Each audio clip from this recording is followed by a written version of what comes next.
Imaginez, une jeune fille pleine de rêves, croyant trouver dans l'amour son refuge, son avenir. Mais ce mariage l'a jetée droit dans l'enfer. Un mari devenu émir de la terreur, une maison transformée en prison, un pays ravagé par le feu et le sang. Chaque jour, entre les rafales de Kalachnikov et les cris étouffés des victimes, Nadia s'accrochait à une seule chose, sauver son âme et protéger son enfant.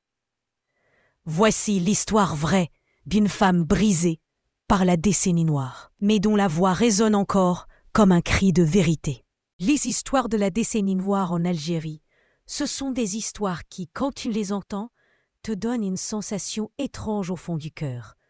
Une sensation où tu ressens que ton cœur se serre, se tord de tristesse et de douleur. Cette période-là, personne n'y a gagné. Tout le monde y a perdu. L'Algérie entière a perdu. Que ce soit l'État, le peuple ou même les terroristes.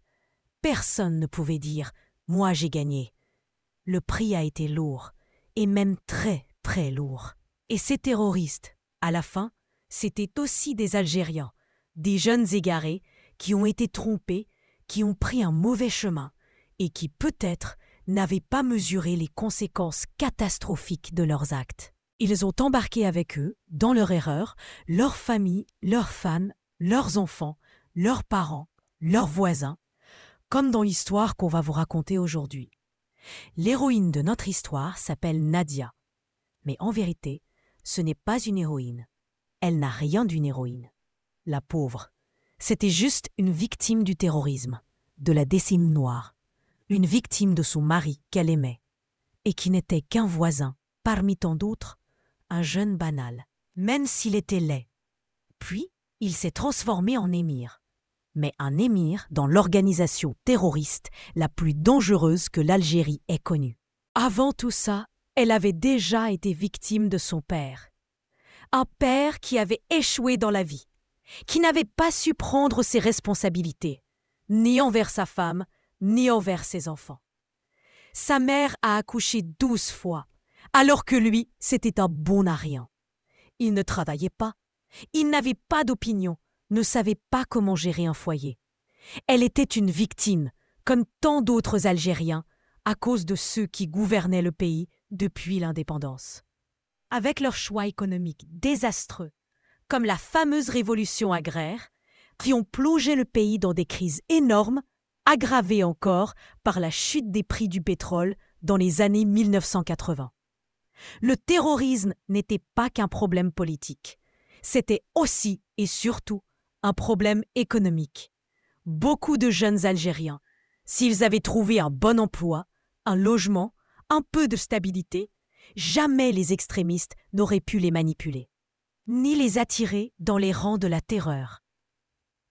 Mais ne vous inquiétez pas, on ne va pas trop vous faire patienter. L'histoire de Nadia est une histoire vraie. C'est elle-même qui l'a racontée.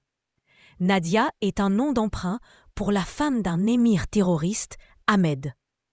Les événements se sont déroulés dans le tristement célèbre Triangle de la Mort, Alger, Blida, Médéa. La région était sous contrôle. À certains moments, même les forces de sécurité ne pouvaient pas y entrer.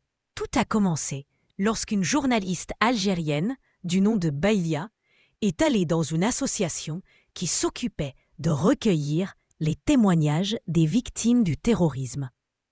Elle voulait simplement écrire un article. Mais par hasard, elle a rencontré Nadia en 1997.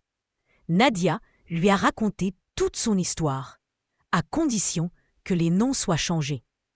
De cette rencontre naquit un livre « Je suis Nadia, l'épouse d'un émir du Jia ». Le livre a été publié en 1998, traduit en plusieurs langues. Lors du Salon international du livre d'Alger en 2000, il fut l'un des ouvrages les plus vendus. C'est ce livre, ces paroles, cette voix d'une femme algérienne prise au piège que nous allons vous raconter. Telle qu'elle l'a dite, sans rien ajouter, sans rien enlever, avec seulement quelques ajustements narratifs pour la clarté du récit. Mais l'essence, la voix, la douleur sont celles de Nadia. Le début de vie de Nadia, enfance, famille, pauvreté et premières blessures. Nadia, l'héroïne de notre histoire, a grandi dans une famille modeste et pauvre. Son père et sa mère venaient tous les deux d'une même région, de Douéra, en périphérie d'Alger. Ils se connaissaient depuis l'enfance et même quand ils ont grandi, leur amour s'est transformé en mariage. C'était un amour de jeunesse. Sa mère avait 14 ans, son père 17. Lorsqu'ils se sont mariés, 1 an après leur union, Nadia naquit. L'écart d'âge entre elle et sa mère n'était que de 15 ans. C'est pour cela que beaucoup, en grandissant, prenaient sa mère pour sa sœur. Malgré la pauvreté dans laquelle baignait la famille, l'amour entre ses parents était réel. Son père et sa mère s'aimaient sincèrement, et c'est cet amour qui leur donnait la force d'endurer la misère. Ils n'étaient pas pauvres au point de ne rien avoir du tout, car son père était agriculteur. Chaque jour, il ramenait à la maison du lait, des légumes et des fruits. Les paysans échangeaient entre eux leurs récoltes. C'était un homme tranquille, toujours à rire, à plaisanter, insouciant, malgré le fait que les habitants de la région étaient connus pour être des gens stricts, sérieux, peu portés sur l'humour. Mais leur bonheur n'a duré que 2 ans. Un jour, un homme est venu voir le père de Nadia. Il lui a dit qu'il avait eu une relation avec sa femme, donc la mère de Nadia, avant qu'il ne se marie. Ce fut un choc terrible. Le père, profondément blessé, n'a pas supporté ce qu'il a considéré comme une trahison, même si elle avait eu lieu avant le mariage, quand elle était encore jeune. Il l'a alors renvoyée chez ses parents, avec la petite Nadia. Cette décision ne fut pas facile pour lui non plus. Il s'est retrouvé seul. Il a commencé à boire, à se battre, à sombrer.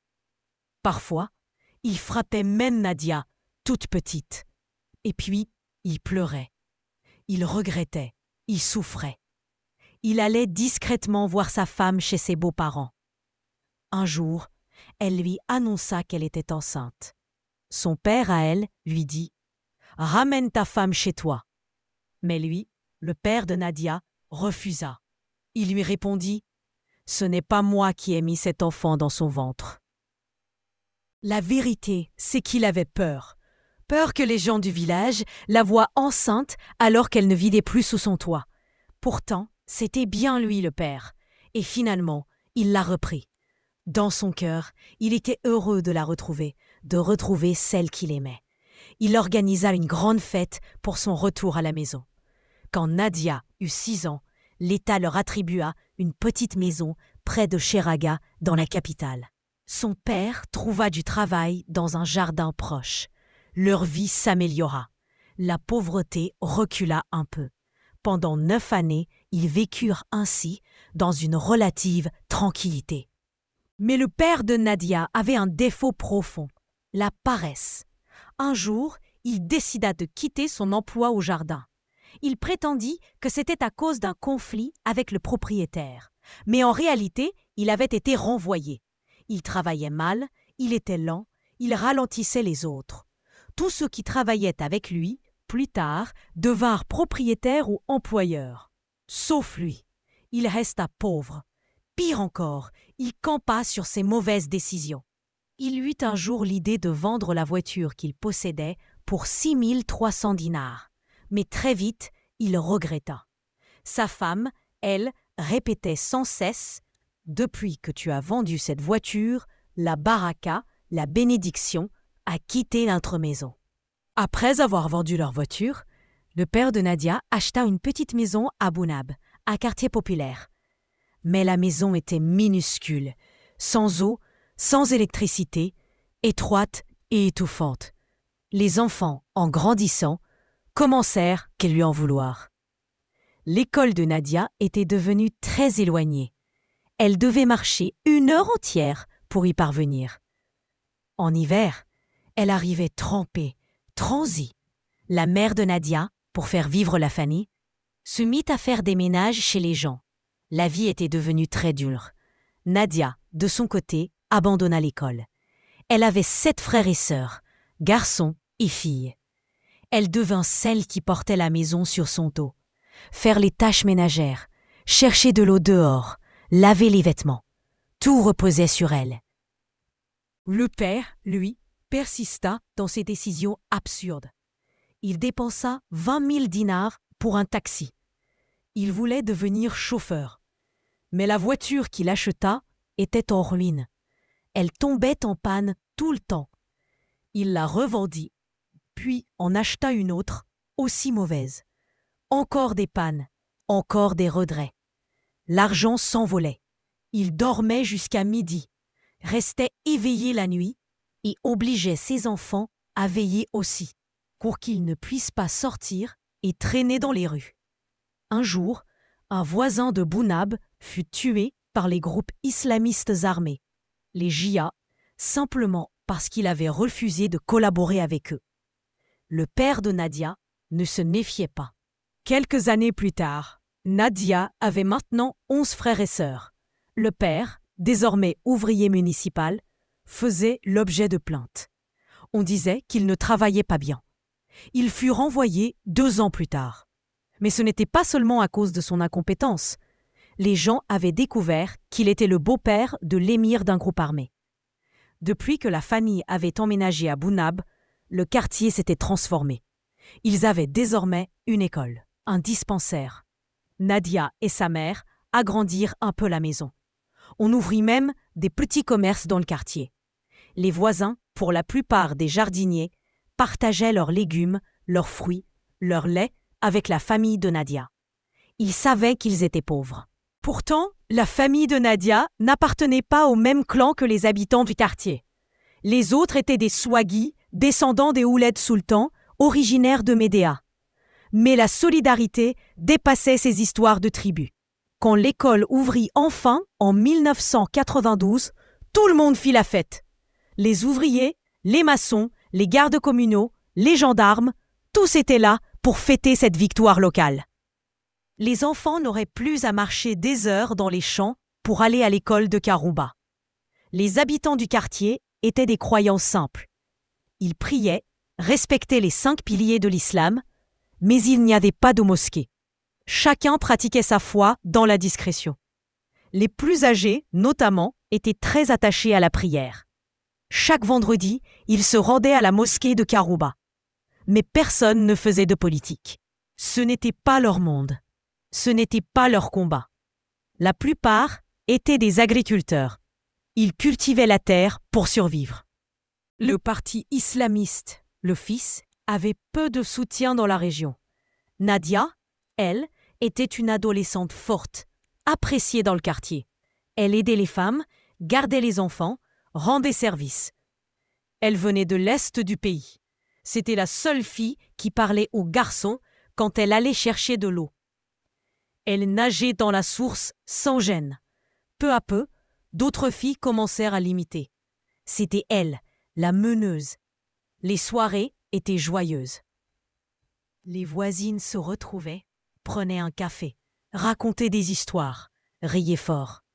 Le quartier était vivant, solidaire, chaleureux.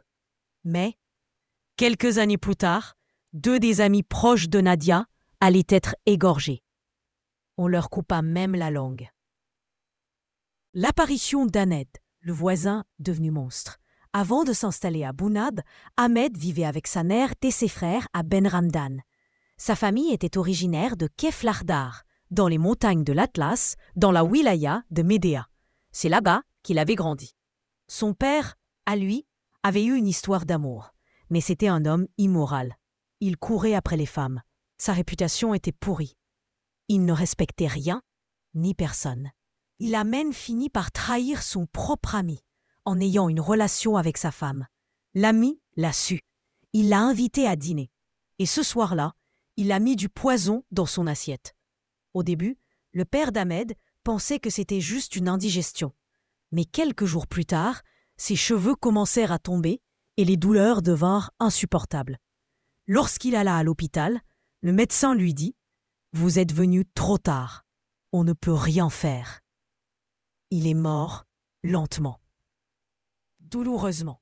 Même les gens du village pensaient qu'il avait eu ce qu'il méritait. À cette époque, la mère d'Ahmed était enceinte de 2 mois de leur 4e enfant. Le jour même de l'enterrement, les frères du défunt vinrent chez elle, la chassèrent et récupérèrent les enfants. 3 garçons. Les 3 frères furent traités comme des esclaves. Pas de pitié, pas de tendresse, que des corvées. Ils vivaient dans la maison de leurs oncles, mais étaient réduits à l'état de domestiques. Ahmed, le plus jeune, avait 3 ans. Il était laid, très laid. Ses oncles le battaient tous les jours. Avec ses frères, il allait garder les vaches. Il passait la journée dehors sans manger. Et le soir, il mangeait les restes froids. Il ne connaissait pas l'école. Les enfants des oncles, eux, allaient en classe. Mais les orphelins, non. Ils n'avaient pas droit à ça. On leur disait « On ne peut pas envoyer tout le monde à l'école, quelqu'un doit rester. » Ahmed apprit un peu de Coran dans une mosquée, mais il n'y resta que quelques mois. Il vivait dans une tristesse permanente. Il rêvait de rejoindre sa mère, rester à Ben Hamdan.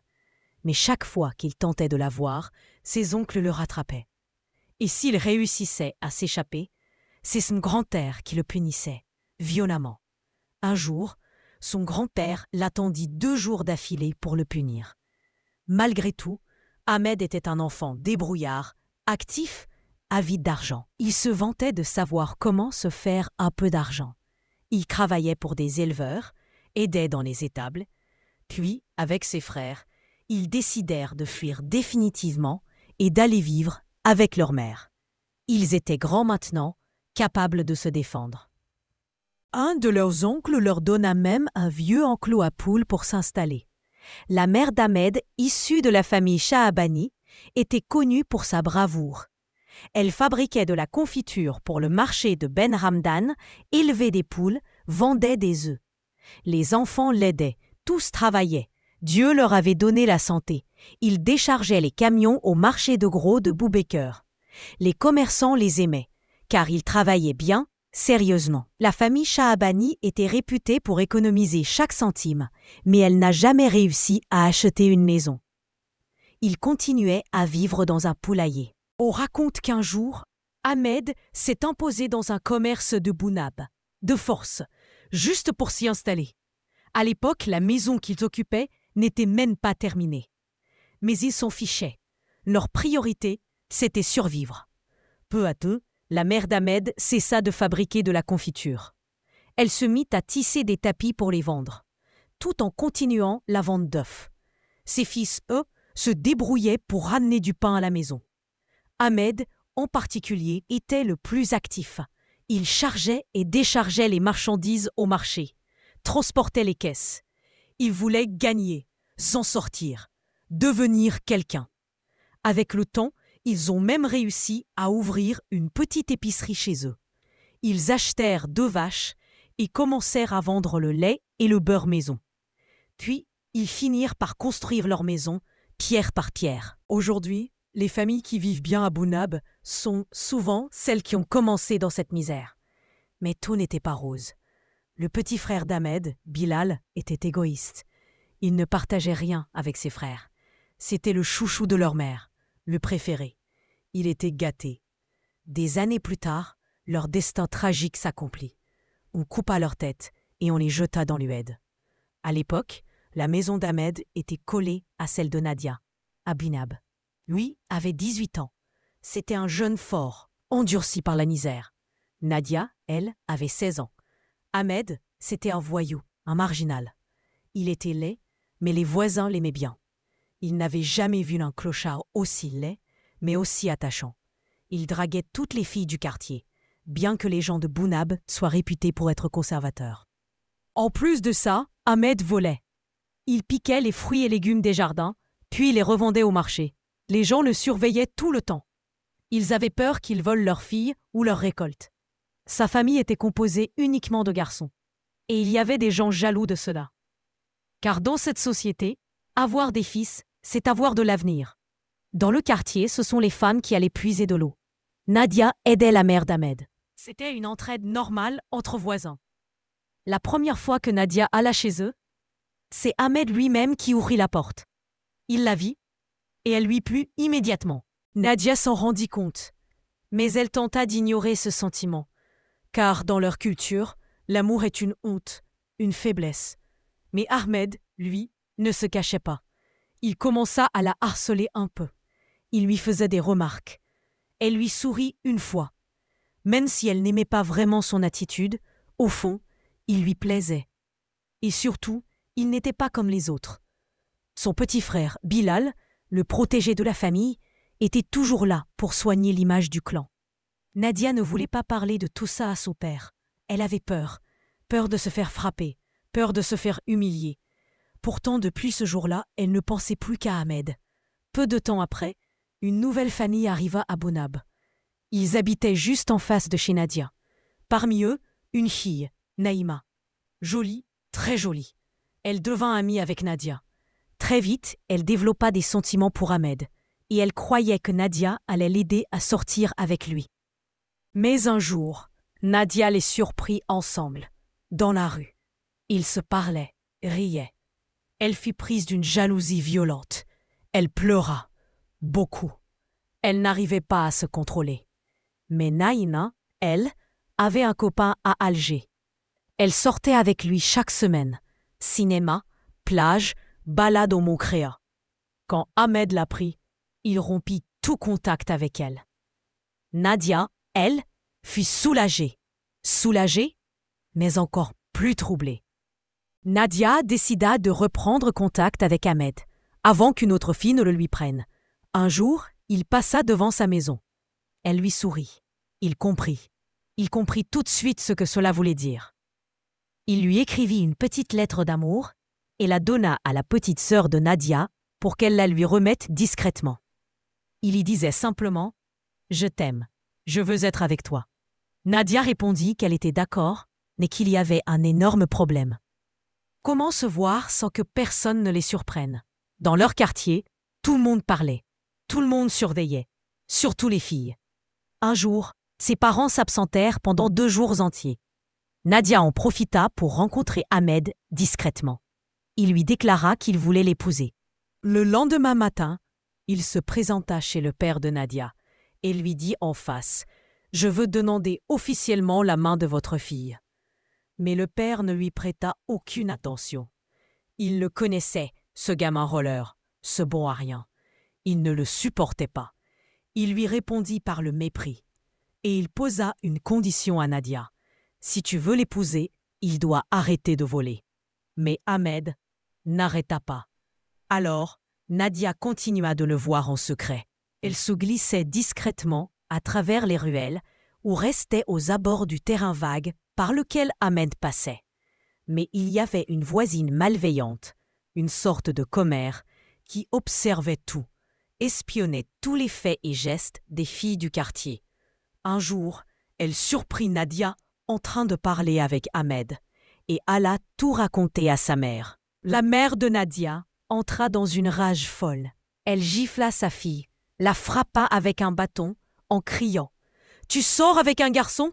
Tu nous as déshonorés. Tu nous as jeté la honte. » À partir de ce jour-là, la mère ne la laissa plus sortir. Elle la traitait comme une adulte. « Tu veux faire la grande? Alors tu feras tout le travail de la maison. » Nadia n'avait pas peur du travail. Mais ce qui la brisait, c'était ne plus pouvoir voir Ahmed. Elle tenta d'expliquer à sa mère qu'elle l'aimait, que ce n'était pas juste une histoire de garçon du quartier. Mais sa mère ne comprenait pas. Pourquoi tu as choisi un voleur, un clochard, alors que tu pouvais avoir n'importe qui d'autre? Nadia lui répondit simplement « Je l'aime, c'est tout ». Sa mère finit par accepter leur relation, du bout des lèvres. Elle leur permit de se voir, mais elle insista sur une chose « Je te surveille. Tu n'as pas intérêt à perdre ton honneur. » Mais Nadia, depuis qu'elle voyait Ahmed, n'était plus la même. Elle était perdue.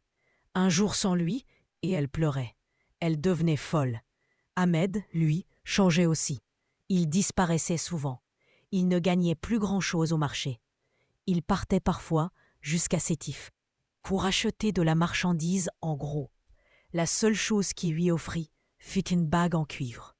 Chaque fois qu'ils se voyaient, Ahmed lui chantait des chansons de Cheb Hasni. Sa préférée était « Tal Riyabak ya Rezali »« Ton absence est longue, mon gazelle ». Mais Ahmed n'était pas un amoureux comme les autres. Il était dur, violent, impulsif. Il ne pensait jamais aux conséquences. Un soir, alors que Nadia dormait avec ses sœurs, il tapa à la lucarne de sa chambre. Il tenta de l'ouvrir, mais la grille en fer l'en empêcha. Il alla chercher un long bâton et se mit à la pousser avec pour la réveiller. Elle crut devenir folle. Il aurait pu la tuer. Il lui dit « Je t'aime. Je ne sais pas pourquoi je fais ça, mais je t'aime. » Chaque nuit, il recommençait. Un jour, le frère de Nadia le surprit. Le matin, il accusa sa sœur. « Tu es une traînée, tu veux voler mon frère. » Elle raconta tout à Ahmed. Il jura de se venger. Mais Nadia était terrifiée. Elle craignait que le frère d'Ahmed répète tout à ses propres frères. Alors, elle écrivit une lettre à Ahmed, mais il l'oublia dans sa poche. Son frère la trouva. Il la montra à sa mère. Ce fut l'explosion. La mère d'Ahmed, en découvrant la lettre, péta littéralement les plombs. Elle attrapa Nadia en criant à tout le quartier « Tenez vos filles, je sais très bien ce que vous manigancez. » La nouvelle parvint jusqu'au père de Nadia. Lui, qui jusque-là était resté distant, sentit l'humiliation monter. Il convoqua sa fille. Elle nia tout. Elle lui jura qu'elle n'était jamais sortie avec Ahmed. Mais il ne la crut pas. Il dit froidement « À partir de maintenant, tu ne sors plus de cette maison. » Pendant 6 mois entiers, Nadia n'adressa plus un mot à Ahmed. De son côté, Ahmed quitta la maison de ses oncles. Il fuyait la honte, mais il ne resta pas silencieux. Il envoya une lettre à Nadia, par un voisin. Il lui demandait pardon, lui disait qu'il l'aimait encore. Mais Nadia ne répondit pas. Ahmed, blessé, retourna à ses mauvaises habitudes. Il recommença à traîner dans le quartier, la nuit, près de sa fenêtre, comme avant. Une nuit, la mère de Nadia entendit un bruit. C'était Ahmed, qui lançait une pierre dans la vaisselle. Il s'enfuit aussitôt. Mais la vérité éclata. La famille au complet comprit que Nadia continuait de le voir en cachette. Son père se sentit humilié publiquement. Il décida de la bannir définitivement.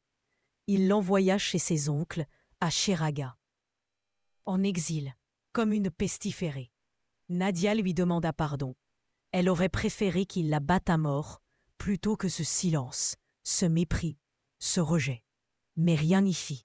Elle était considérée comme la honte de la maison, la fille qui avait sali le nom de la famille dans tout le quartier. Elle resta 2 ans entières en exil, sans revoir Ahmed, mais elle continuait à entendre des choses sur lui. À gauche, à droite, des rumeurs, des murmures. Ahmed, lui, ne cessait de demander sa main, encore et encore. Mais le père de Nadia refusait, toujours. Ahmed était un voleur, un clochard, un instable, infréquentable, pas éduqué, sans avenir.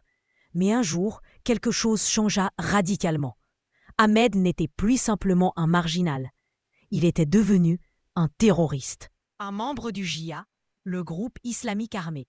L'Algérie venait d'entrer dans son tunnel noir dans les années de plomb des années 90. Tout allait basculer. Le père de Nadia le savait. Et il comprit une chose terrible. Si je refuse encore, Ahmed va venir et me l'arracher. Alors, il accepta. Il accepta de lui donner sa fille.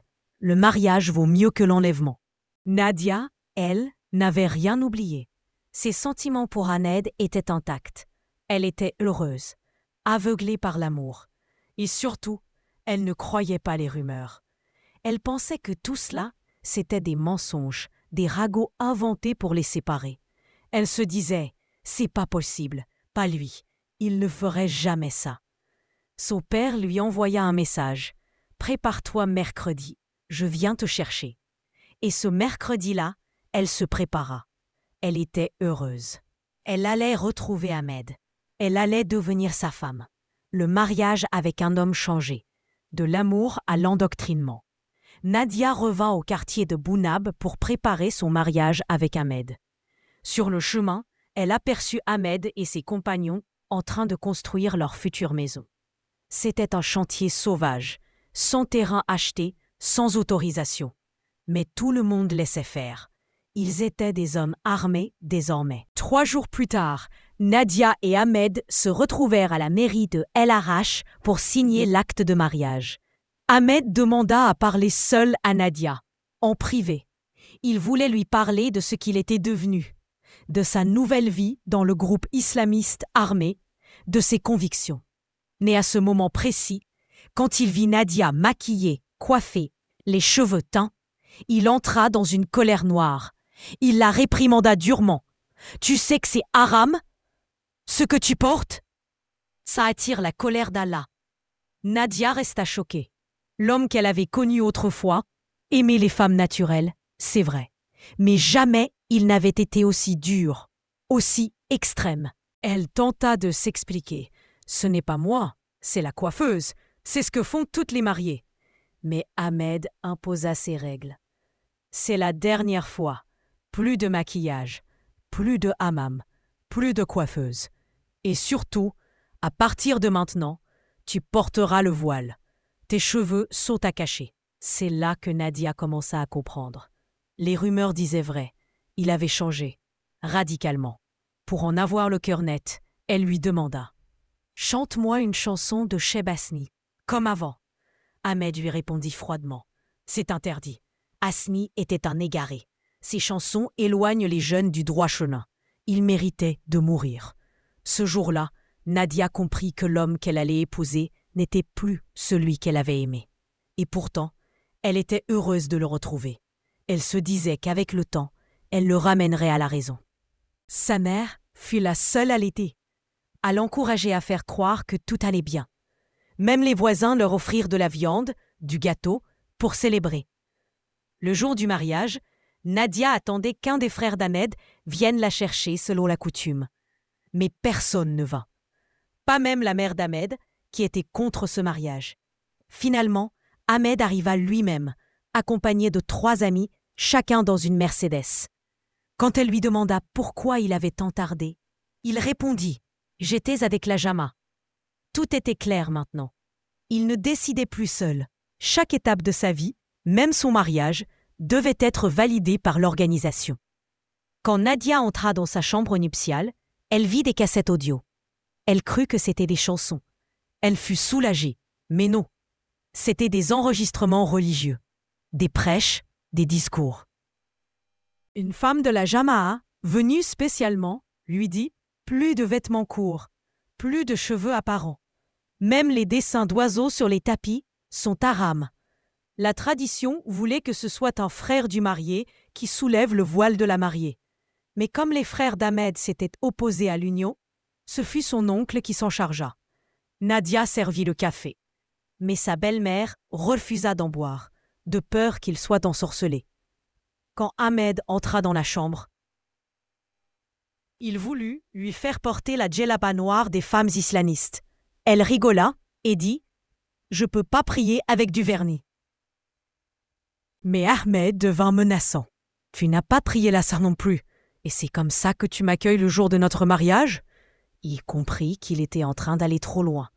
Alors il se tut. Mais le soir même, il lui dit « Tu dois prier, même aujourd'hui. Tu n'as pas d'excuse. » Puis il ouvrit le Coran et lui dit « Lis-moi une sourate. » Nadia obéit. Mais elle était blessée, triste. Ce n'était pas comme les autres mariages. Pas de musique, pas de danse. Juste le silence, les sermons, les obligations. C'était un mariage islamiste. Et ce n'était que le début. Après son mariage, Nadia entra dans une nouvelle vie. Une vie étrange, qu'elle n'avait jamais imaginée. Ahmed avait désormais une maison à Bounab.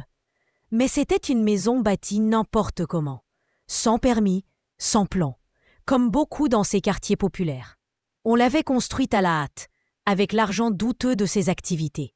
Nadia, en entrant dans sa nouvelle demeure, fut frappée par l'ambiance. Pas de rire, pas de décor, pas de chaleur familiale. Seulement des murs nus, et dans chaque coin, des cassettes audio de prêches religieux. La belle-mère de Nadia ne lui fit aucun accueil chaleureux. Elle resta distante, froide, pleine de suspicion. Elle craignait que Nadia ne soit une mauvaise influence pour son fils. Elle lui répéta plusieurs fois « Fais attention, ma fille, ici ce n'est pas comme chez tes parents. Ici, tu appartiens à la Jama'a. » Nadia comprit très vite que son mari n'était plus libre. Tout ce qu'il faisait était décidé par l'organisation. Même leur mariage avait été validé par l'émir local. Les premiers jours, Ahmed se montra attentionné, mais son comportement avait changé. Plus de douceur, plus de chansons, plus de rire. Il passait ses soirées à écouter des prêches et à imposer des règles strictes à Nadia. Chaque fois qu'elle voulait mettre une robe colorée, il disait « Haram ». Quand elle voulait se maquiller, il répétait « Haram ». Même les tapis de la maison, avec des dessins d'oiseaux, furent retirés. On les remplaça par des tapis neutres, sans images.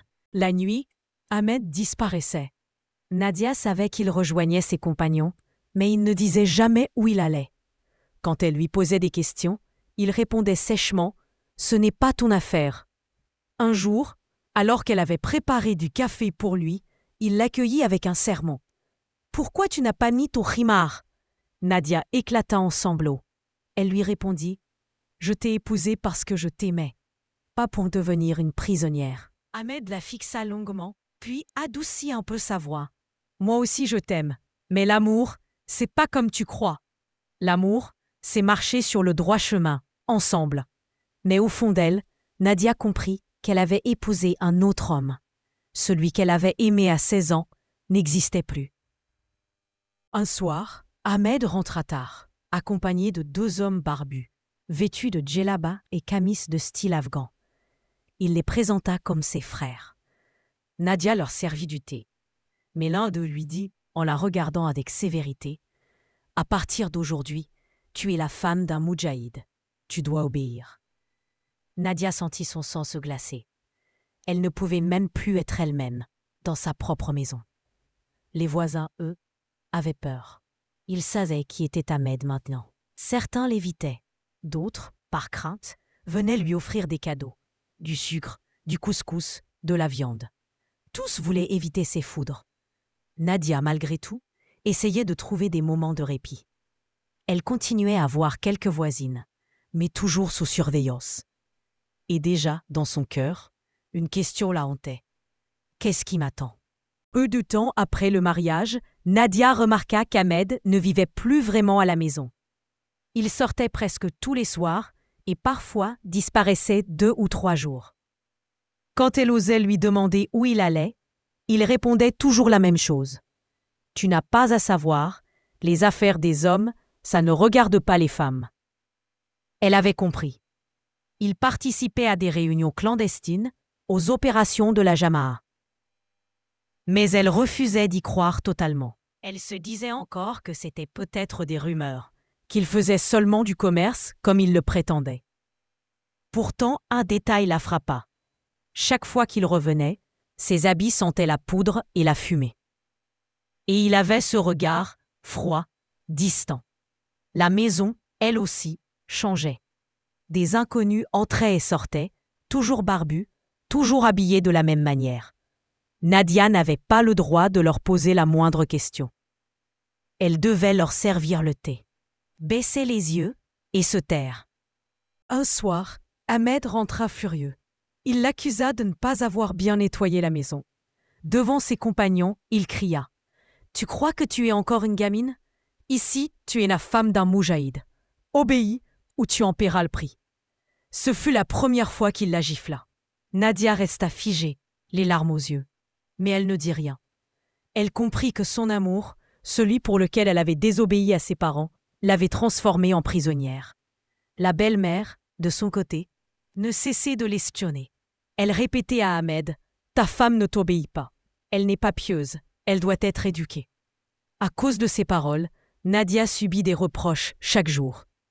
Ahmed lui imposa de porter le voile en permanence, même à l'intérieur, devant les membres masculins de sa belle famille. Il lui interdit de sortir seul, même pour aller chercher de l'eau au puits.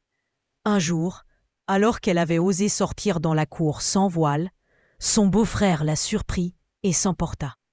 Ahmed arriva aussitôt et la frappa. « Tu veux me déshonorer? Tu veux qu'on dise que la femme de l'émir est une impie ?» Nadia voulait s'enfuir, rejoindre ses parents. Mais comment? Le quartier était surveillé et elle savait que son père ne la reprendrait pas. Pour lui, elle avait choisi son destin. Les rares fois où elle pouvait voir ses amis, elle la regardait avec pitié. Mais personne n'osait lui dire la vérité en face. Tout le monde avait peur. Puis, un soir, Ahmed rentra avec une nouvelle terrible. « À partir d'aujourd'hui, je ne suis plus simple soldat.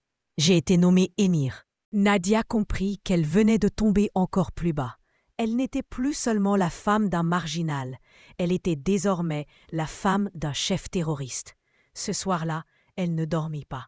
Elle resta assise, les yeux grands ouverts, à fixer le plafond. Elle se dit « Ma vie est finie ». Dès qu'Ahmed devint émir, l'ambiance dans tout le quartier changea. Les voisins, qui auparavant l'évitaient à cause de sa réputation de voleur, commencèrent maintenant à le craindre. Les familles venaient chez lui les bras chargés. Sacs de semoule, huile, sucre, viande. Personne n'osait refuser.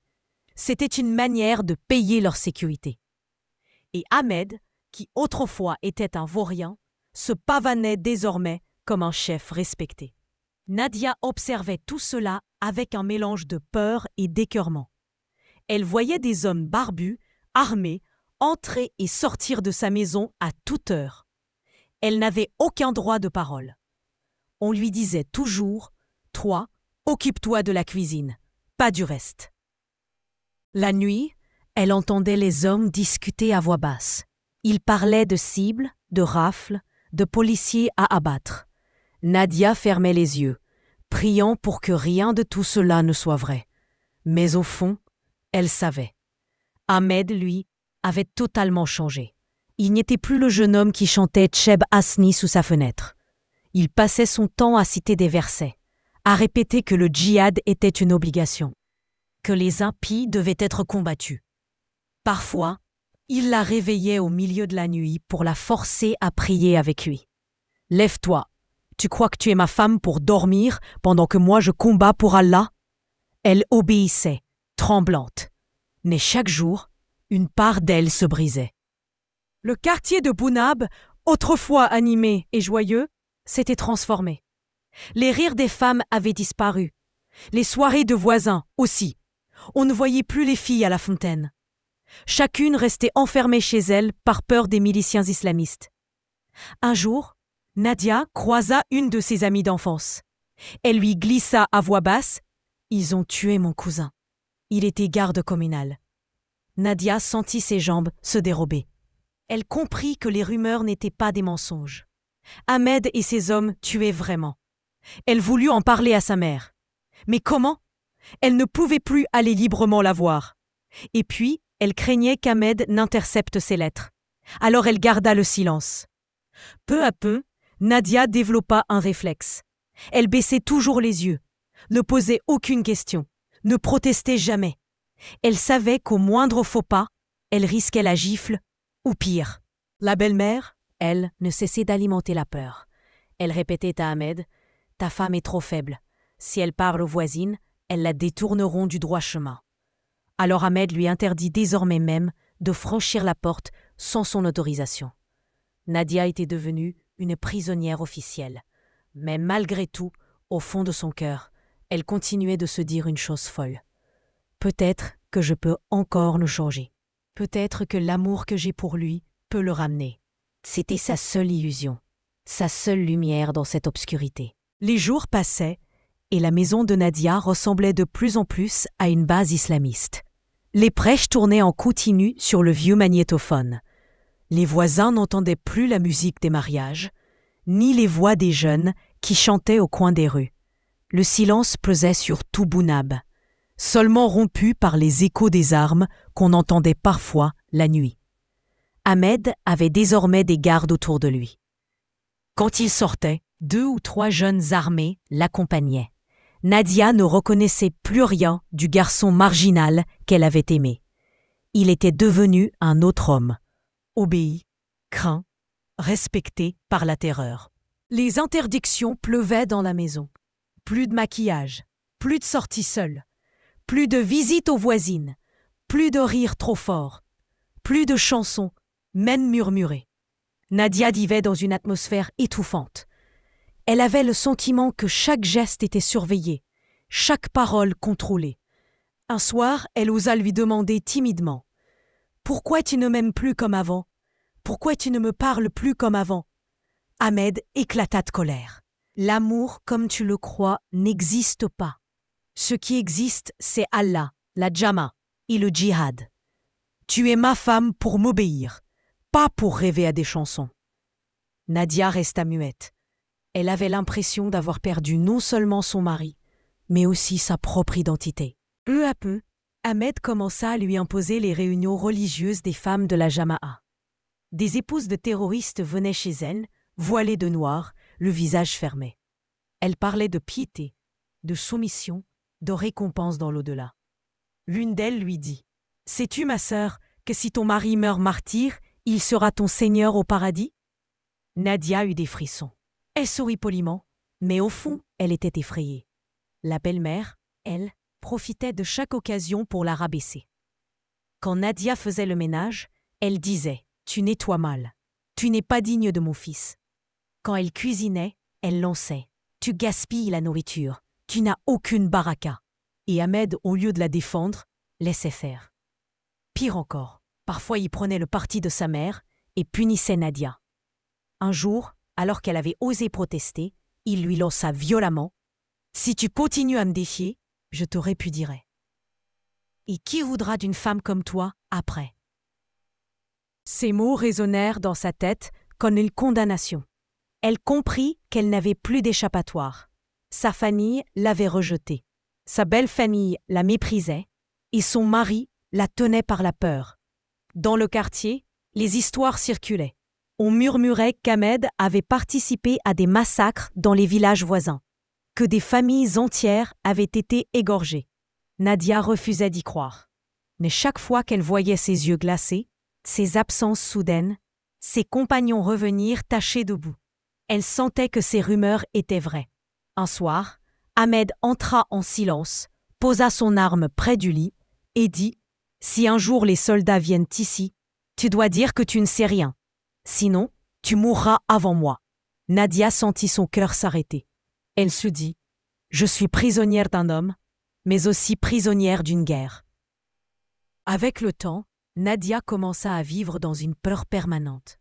Chaque nuit, elle sursautait au moindre bruit. Chaque matin, elle se demandait si Ahmed rentrerait vivant ou si ce serait l'armée qui viendrait frapper à sa porte. Les rumeurs se multipliaient dans le quartier. On disait qu'Ahmed avait dirigé une attaque contre un barrage de police. On murmurait qu'il avait ordonné l'exécution d'un épicier qui refusait de payer l'impôt de la Djama. On racontait que son nom circulait dans les casernes et que les militaires juraient de l'abattre. Nadia refusait d'écouter, mais son cœur savait. Son mari était un assassin. Un soir, en pleine nuit, elle fut réveillée par des coups violents à la porte.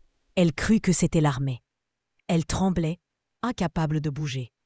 Mais Ahmed se leva calmement, arma son fusil et ouvrit.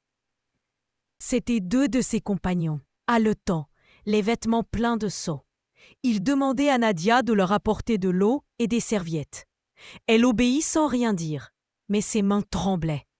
Quand elle vit les taches rouges, elle eut la nausée. Elle comprit que ce sang n'était pas celui d'animaux. Le lendemain, Ahmed lui dit froidement « Ce que tu as vu hier, tu l'oublies. Si tu en parles, je saurai. » À partir de là, Nadia vécut dans une sorte de coma éveillé. Elle accomplissait les tâches mécaniquement. Préparer le pain, laver le linge, servir le thé. Mais son esprit était ailleurs, prisonnier d'une seule pensée. Comment ai-je pu tomber amoureuse de lui ? Dans le quartier, les militaires faisaient régulièrement des descentes. Ils perquisitionnaient maison après maison, en quête d'armes ou de cash. Mais étrangement, la maison d'Ahmed semblait intouchable. On disait qu'il avait des informateurs, même dans les forces de l'ordre. Pourtant, un matin, Tout faillit basculer. À l'aube, une patrouille encercla leur rue. On entendait les cris des soldats, les ordres hurlés. « Sortez! Levez les mains !» Nadia crut sa dernière heure arriver. Ahmed lui ordonna de se cacher dans une pièce du fond et de ne pas bouger. Il dissimula ses armes sous une trappe du plancher, puis sortit calmement, vêtu d'un camis blanc. Quand les militaires entrèrent, ils fouillèrent chaque coin. Nadia, recroquevillée, priait en silence. Mais au moment où ils semblaient prêts à découvrir la cache, l'officier reçut un appel radio. On l'informa qu'ils devaient quitter immédiatement les lieux pour une autre opération. Ils partirent, juste comme ça. Ahmed rentra dans la pièce, sourit froidement et dit à Nadia « Tu vois, Allah protège ses serviteurs. » Mais Nadia, elle, n'y vit pas un miracle. Elle y vit une malédiction. Depuis ce jour, elle ne dormit plus jamais tranquille. Chaque bruit de bottes dans la rue, chaque moteur de camion militaire la plongeait dans la terreur. Elle se disait « Un jour, ils viendront, et ce jour-là, je mourrai avec lui. » Au fil des mois, la maison de Nadia devint une prison invisible. Elle ne recevait plus la visite de ses anciennes amies. Même ses voisines, par peur d'être associées à la femme d'un terroriste, détournaient le regard quand elle la croisait. Les rares fois où elle osait adresser la parole à l'une d'elles, la réponse était brève, sèche et vite coupée. Nadia sentait qu'elle était devenue une paria, non seulement à cause d'Ahmed, mais aussi parce qu'on la soupçonnait, elle aussi, d'être complice. Sa famille, quant à elle, avait coupé les ponts. Son père refusait même de prononcer son nom. Pour lui, elle n'existait plus. Sa mère, en secret, pleurait, mais ne pouvait rien faire. Nadia se retrouvait seule, sans appui, sans refuge. Dans la maison, tout était contrôlé. Les conversations devaient tourner autour de la religion, du djihad, des victoires de la Jama. Les rires étaient bannis. Les chants étaient bannis. Même les dessins d'animaux sur les cahiers étaient arrachés. Nadia tenta, une fois, de mettre une vieille cassette de Cheb Hasni dans le magnétophone. À peine la chanson commença-t-elle que son mari surgit, fou de rage. Il éteignit l'appareil d'un coup de pied et lui hurla. « Tu veux attirer la malédiction d'Allah sur notre maison ? Hasni est un chien. Il a été tué parce qu'il l'a mérité. » Il la gifla, puis ajouta « Si je t'entends encore une seule fois avec ce genre de musique, je te brise les jambes. » Nadia n'osa plus jamais réessayer. Les autres fans de la Jama, épouses de terroristes, venaient parfois lui rendre visite.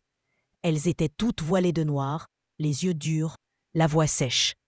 Elles parlaient uniquement de piété, de mort, de récompense dans l'au-delà.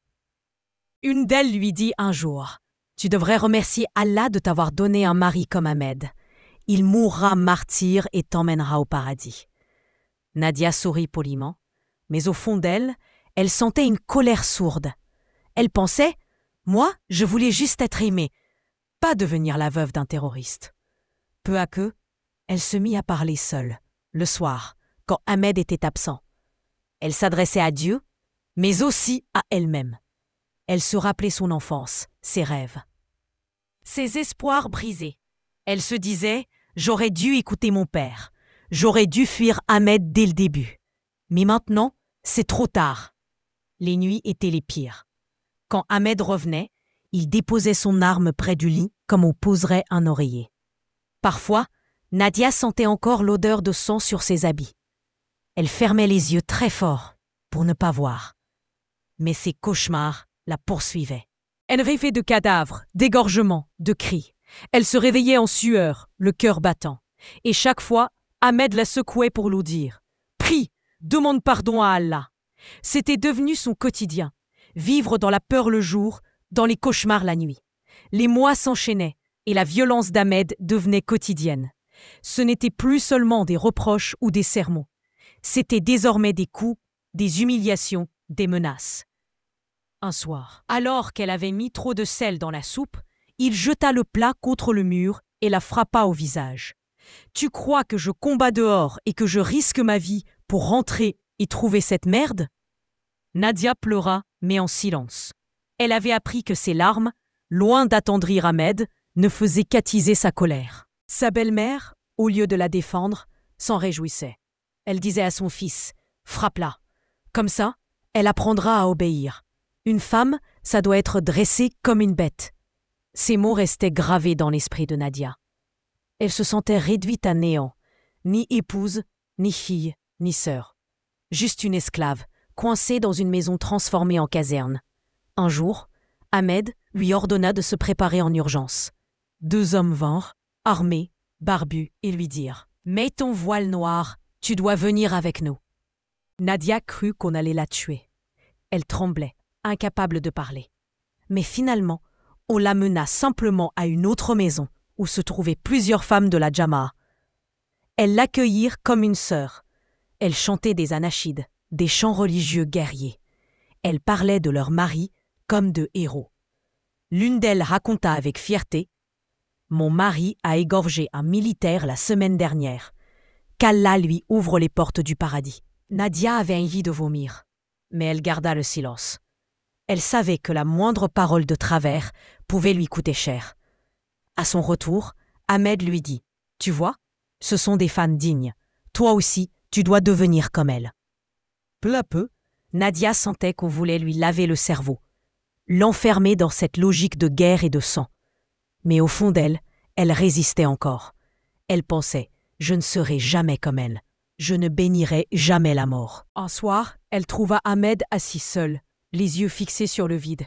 Il semblait fatigué, inquiet. Elle s'approcha doucement et osa lui demander « Pourquoi tu fais tout ça? Tu aurais pu être commerçant, ouvrier, n'importe quoi. Pourquoi ?» Il la regarda longuement, puis répondit d'une voix dure « Parce que la vie n'a pas de valeur. Parce qu'Allah veut qu'on combatte. Parce que je suis déjà mort. Et toi avec moi. » Ces mots glacèrent Nadia. Elle comprit que son mari n'était plus seulement violent, il était habité par une idéologie de mort, et que tant qu'elle serait à ses côtés, elle serait entraînée dans le même gouffre. Cette nuit-là, elle ne dormit pas. Elle resta éveillée à écouter le souffle d'Ahmed endormi et à se demander « Comment vais-je survivre ?» Au matin, Nadia fut réveillée par des cris dehors. Tout le quartier était en effervescence. Une famille voisine venait d'être frappée par la Jama'a. Le père avait refusé de donner sa contribution en argent. On l'avait traîné hors de chez lui, battu devant sa femme et ses enfants, puis emmené. On ne le revit jamais. Nadia regardait la scène par une fente de la fenêtre, le cœur serré. Elle savait que son mari avait donné l'ordre. Elle ne pouvait plus se cacher derrière l'illusion. Ahmed n'était pas seulement un terroriste, il était l'émir de la terreur locale. Les nuits, Ahmed rentrait de plus en plus tard, parfois accompagné de ses hommes. Ils parlaient de leurs opérations en riant, comme s'il s'agissait d'un match de football. L'un d'eux lança « Hier, on a fait trembler tout un douar. Ils ont crié comme des chiens avant de mourir. » Les autres éclatèrent de rire. Nadia, assise dans un coin, priait intérieurement pour ne pas vomir. Un soir, Ahmed lui annonça sans détour « Prépare-toi. Si je tombe, tu devras être forte. Tu n'es pas seulement ma femme, tu es la femme d'un moudjahid. » Nadia resta muette. Mais dans son cœur, elle criait « Je ne veux pas être la femme d'un moudjahid. Je voulais juste être une femme aimée. » Elle se rappela alors ses années d'adolescence. Les rires avec ses sœurs, les rêves d'avenir, les petites escapades pour voir Ahmed en cachette. Tout cela lui paraissait lointain, irréel, comme une autre vie appartenant à une autre personne. Maintenant, elle n'était plus qu'une ombre, une silhouette enfermée derrière un voile, condamnée à marcher dans une maison qui sentait la poudre et le sang. Un soir, après une dispute violente où Ahmed l'avait encore frappée, elle resta seule, assise sur le sol froid. Elle se dit « Je suis morte, mais je respire encore. La vraie Nadia n'existe plus. » Ce fut à ce moment-là qu'elle comprit qu'elle était entrée dans une descente aux enfers irréversibles. Elle n'était plus simplement la femme d'Ahmed. Elle était la captive d'un émir, prise en otage par son propre mariage. Et dehors, l'Algérie sombrait elle aussi dans la décennie noire, dans les massacres, dans la peur. Le destin de Nadia et celui du pays étaient liés. 2 histoires, un seul gouffre.